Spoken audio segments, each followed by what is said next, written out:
give myself away.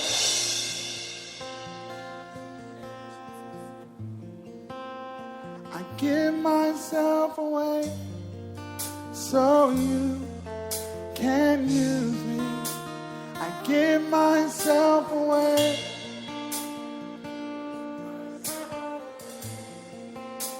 I give myself away so you can. Come on, let him know. I give myself.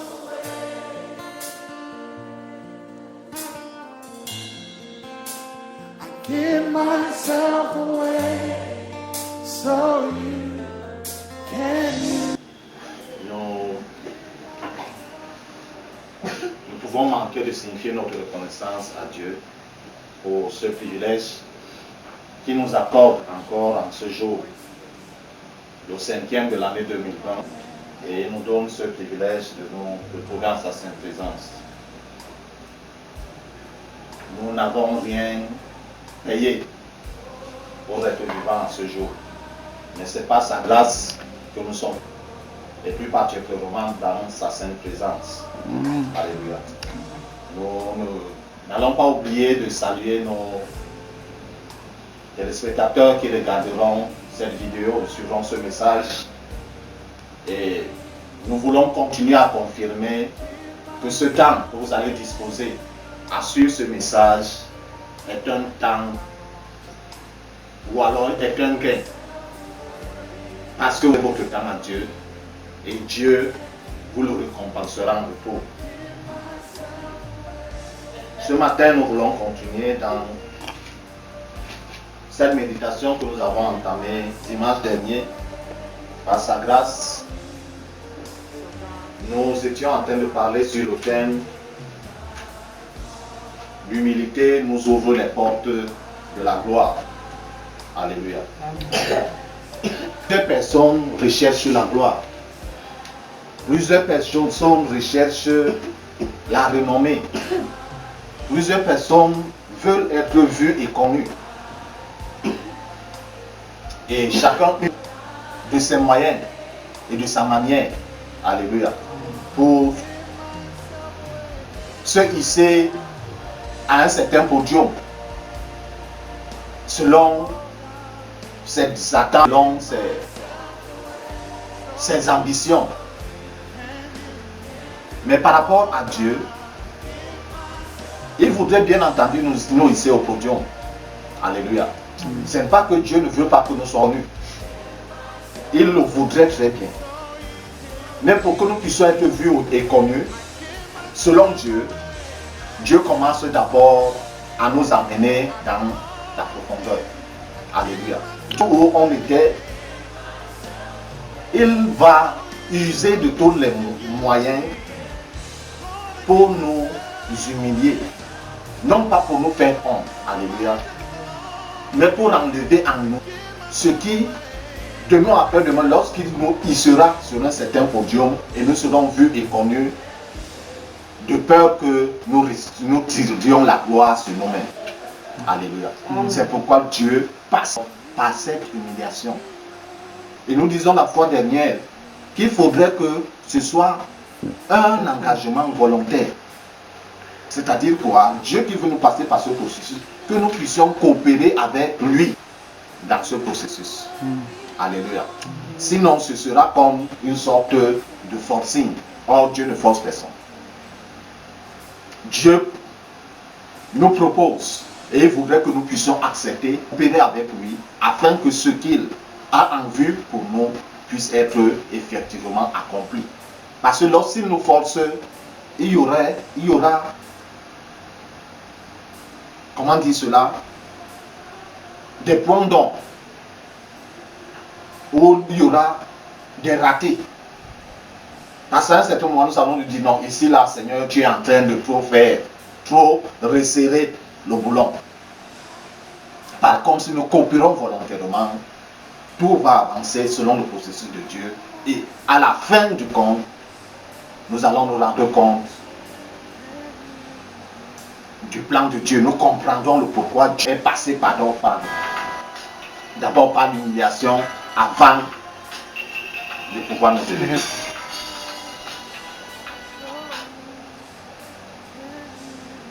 Et ce matin, nous allons lire dans la première épître de Pierre au chapitre 5.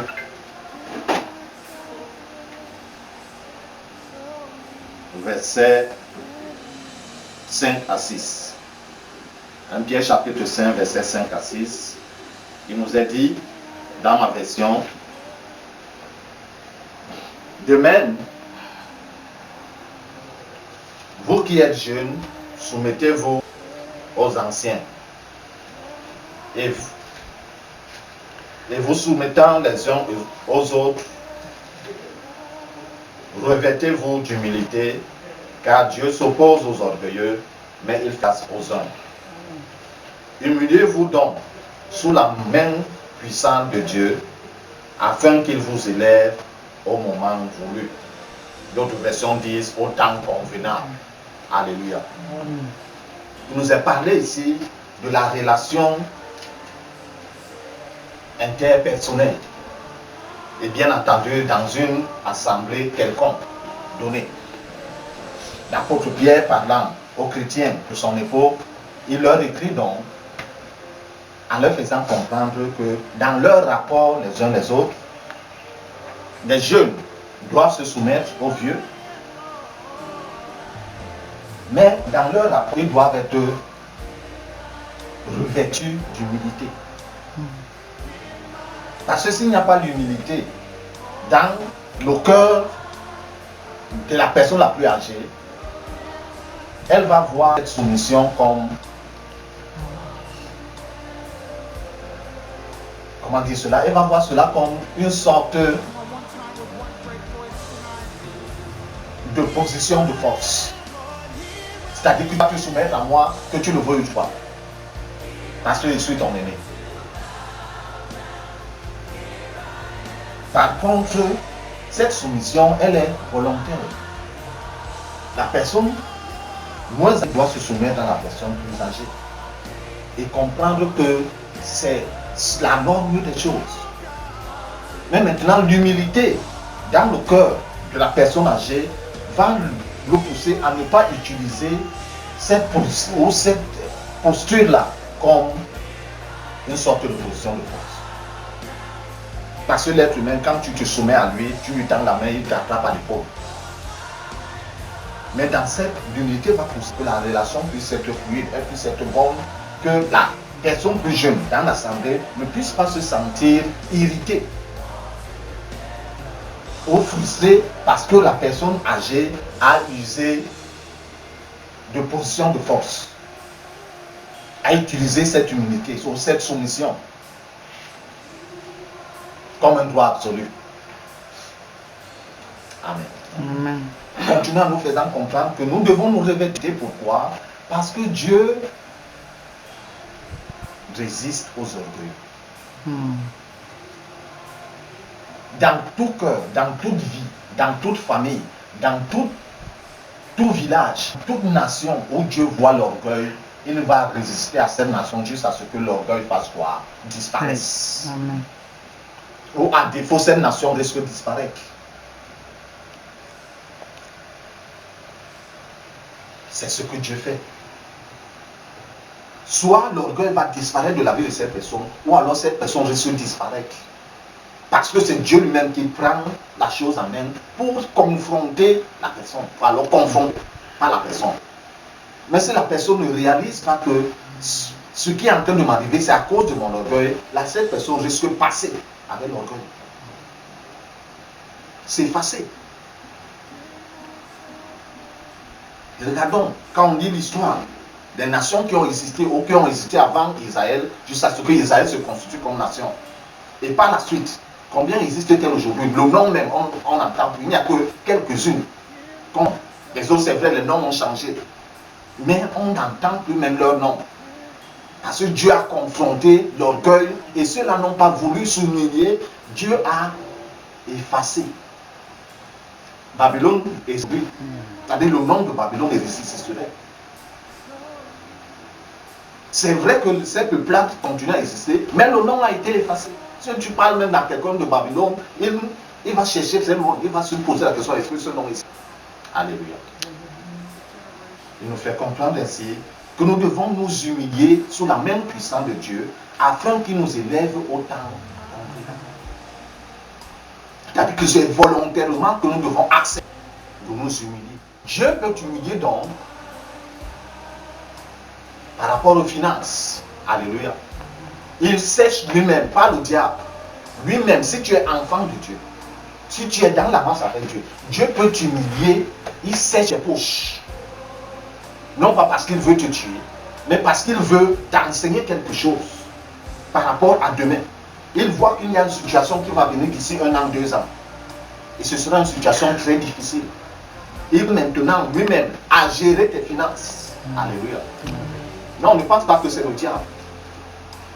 Si tu vois le diable dedans, c'est que c'est toi qui es en faute. Alléluia. Mais si tu regardes ta vie, tu ne vois pas la faute quelque part, comprends donc que Dieu qui est en train de te t'aider, il sèche afin de te faire même dormir pendant un jour. Affamé. Non pas parce qu'il veut te tuer, parce qu'il voit au très loin, dans son plan, il voit qu'il y a la famine qui va venir d'ici 1 an ou 2 ans. Il commence à t'apprêter maintenant, à te préparer maintenant, afin que lorsque ce moment va arriver, que tu sois apte à traverser ce moment. Alléluia. Tu peux t'humilier même dans ta communauté. Si tu es enfant de Dieu, je ne parle pas de quelqu'un qui est en l'extérieur de la relation avec Dieu. Tu es avec Dieu, il peut même t'humilier dans ta communauté.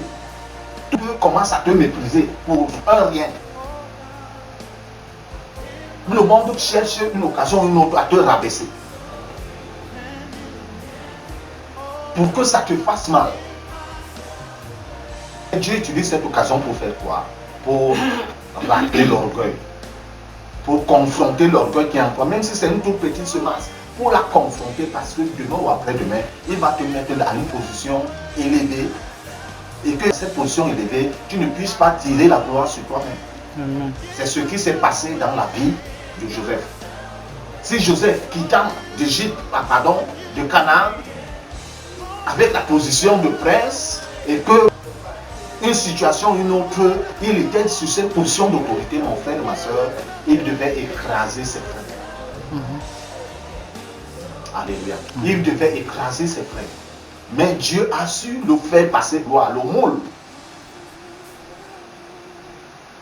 Et Joseph, quelque part, l'a compris. Quand ses frères avaient déchiré son vêtement de prince de plusieurs couleurs et l'avaient jeté dans la fosse, il n'avait pas encore compris. Quand ils l'ont sorti du puits et l'ont vendu à 30 pièces d'argent aux Ismaélites, il n'avait pas toujours compris. Et quand il arrive en Égypte, on le vend encore. Un esclave qui est encore revendu chez Potiphar.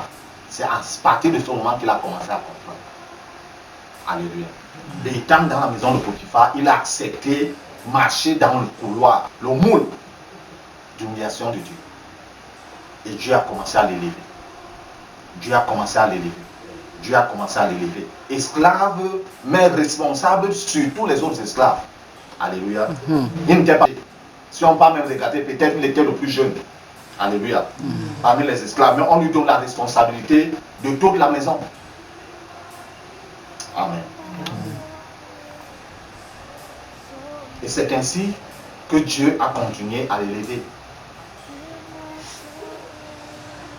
Nous allons lire également ce que l'apôtre Paul nous dit dans Actes au chapitre 20. Acte 20, nous commencerons au verset 18.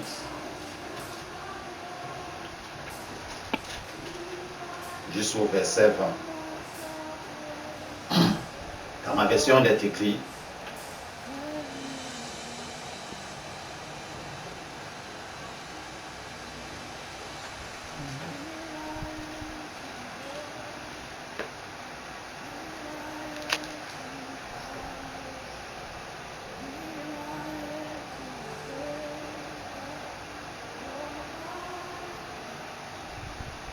lorsqu'ils sont arrivés vers lui, il leur a dit: Vous savez de quelle manière je me suis toujours comporté avec vous depuis le jour où j'ai mis vos pieds en Asie. J'ai servi le Seigneur en toute humilité, avec beaucoup de larmes, et au milieu des épreuves que provoquaient pour moi les complots des Juifs. Vous savez que, sans rien cacher, je vous ai annoncé et enseigné tout ce qui était utile, en public et dans les maisons, en appelant les Juifs et les non-Juifs à changer d'attitude, en se tournant vers Dieu et à croire en notre Seigneur Jésus-Christ. 18 à 21. L'apôtre Paul, qui arrive de son retour, il arrive à Éphèse et qui a fait appeler les anciens d'Éphèse pour leur donner les dernières recommandations. Parce qu'il savait que tel qu'il les voit là, il ne les verrait plus. Alléluia. Et il leur fait comprendre comment est-ce que lui, étant arrivé en tant que serviteur de Dieu, à Éphèse, comment il s'est comporté. Étant chez eux, leur apportant la bonne nouvelle. Il dit qu'il a servi Dieu en toute humilité. Plusieurs serviteurs de Dieu voient le service de Dieu comme un prestige. Et ils disent qu'ils servent Dieu avec tout l'orgueil possible. Quand on les regarde, on voit comment les épaules sont montées, ont dépassé la tête. Et Dieu ne le connaît pas un tel serviteur. Alléluia. Un tel serviteur, il ne se reconnaît pas l'autre. Parce que c'est lui qui est l'auteur de l'orgueil. Les serviteurs de Dieu, les vrais serviteurs de Dieu se reconnaissent par leur humilité. C'est pourquoi le Seigneur Jésus, lorsque les disciples ont commencé à chercher la position, il a amené un petit enfant au milieu d'eux et il leur a dit, celui qui pense être grand parmi vous doit devenir comme cet enfant. Doit servir. Et pour servir, on doit s'humilier. On ne peut pas rendre un service de qualité, un service excellent dans l'orgueil. Ce n'est pas un service.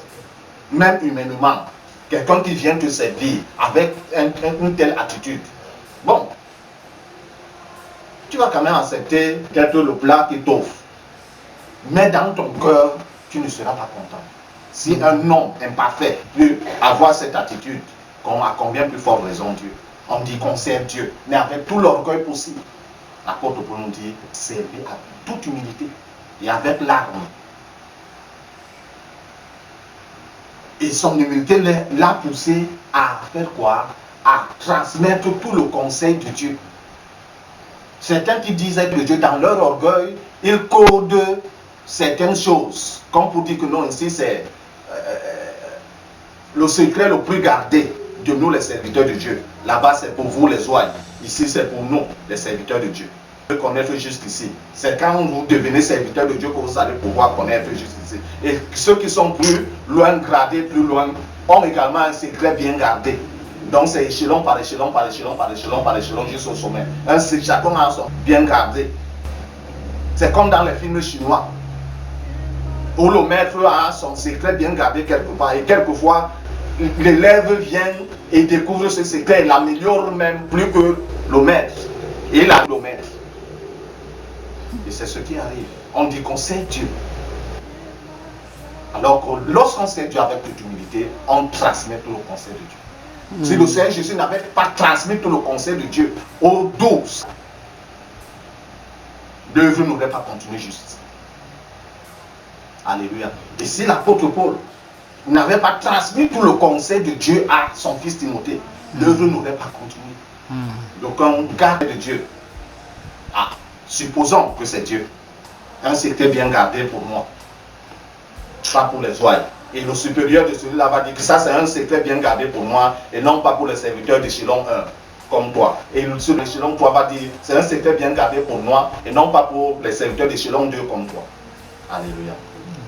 L'humilité nous ouvre les portes de la gloire. Veux-tu entrer dans la gloire? Il va sous la main tout puissant de Dieu et Dieu t'élèvera au temps convenant. Ainsi, bien-aimé, tel est le conseil de Dieu. Quand Dieu veut t'élever, il va te rabaisser. Par toutes les manières, même les personnes les plus insignifiantes devant toi, il va les utiliser pour te rabaisser. Si tu comprends cela, ce sera un gain pour toi. Mais si tu ne comprends pas cela, tu vas former les coups de poing pour lutter contre ces personnes. Mais la Bible nous fait comprendre que nous ne luttons pas contre la chair et le sang, mais contre les esprits. Alléluia. Si et seulement si tu es dans le plan de Dieu, selon ses desseins, il va chercher, pour t'élever, il va chercher à t'effacer, à effacer ton identité, tes ambitions, afin de t'inculquer, d'injecter en toi ces ambitions à lui. Parce que ce sont à lui porte pour l'éternité et non pas pour ce temps passager. Que le Seigneur bénisse sa sainte parole dans nos cœurs, que nous la gardions et que nous la mettions en pratique. Au nom de Jésus-Christ Nazareth. Dieu de gloire et des armées, au nom de Jésus-Christ Nazareth. Merci pour ta parole que tu nous adresses. Telle qu'elle sort, Seigneur notre Dieu, de ta bouche, elle rentre bon à toi sans effet. Qu'ainsi, Seigneur notre Dieu, puisse accomplir son effet dans la vie du bien-aimé, de la bien-aimée, qui, Seigneur notre Dieu, suivra ce message vidéo au nom de Jésus-Christ. Père de gloire et de grâce, tu connais sa vie mieux que quiconque. Quelle que soit la main tendue qui opérait sur sa vie, quel que soit l'aspect affecté ou infecté, Seigneur, que cette main maléfique soit brisée au nom de Jésus-Christ Nazareth. Et que cette partie, Seigneur notre Dieu, oh papa, qui était affectée, infectée, soit réparée par ta main toute puissante au nom de Jésus-Christ Nazareth. Quel que soit, Seigneur notre Dieu, l'opération, Seigneur, qui continuait, ô Père éternel notre Dieu, à sévir sur sa vie, même en cette nouvelle année. Père Dieu, que cette opération cesse au nom de Jésus-Christ Nazareth. Que les esprits, soient-ils, Seigneur notre Dieu, familiers, soient-ils démoniaques, opérant, Seigneur notre Dieu, sur la vie de ce bien-aimé, de cette bien-aimée, Père éternel, qu'ils soient quatre au nom de Jésus-Christ Nazareth, qu'ils soient tous liés, enchaînés. Et que leur emprise sur sa vie soit brisée au nom de Jésus-Christ Nazareth. Et que quel que soit, Seigneur notre Dieu, oh, l'avancée de leurs opérations dans sa vie, que ces opérations s'arrêtent. Commence par ta main toute puissante. L'opération, Seigneur, de restitution. Car tu dis que lorsque le voleur est attrapé, il restitue au septuple ce qu'il a volé, jusqu'au puissant de sa maison. Que la restitution commence au nom de Jésus-Christ Nazareth dans la vie de ce bien-aimé. Et que la restauration, Seigneur, notre Dieu, se poursuive. Afin qu'il soit relevé selon le plan que tu as conçu pour lui, au nom de Jésus-Christ Nazareth. Restez ainsi bien-nés, restez édifiés au nom de Christ Nazareth, notre Seigneur. Amen. I give myself away.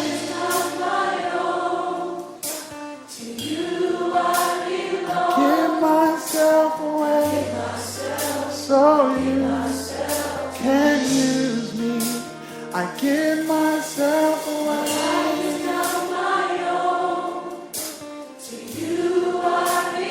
Give myself away. So you can use